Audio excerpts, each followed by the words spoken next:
Fourth quarter na pala yan. 53 seconds na lang. Ang naglalaban dyan, Santa Fe Ballers versus Trebo Street. Lamang siya score tong Trebo Street. Seconds na lang po yan. Oh. Boom! Basket.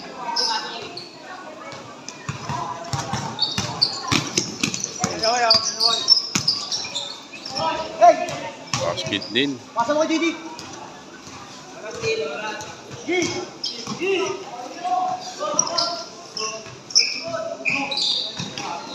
Still.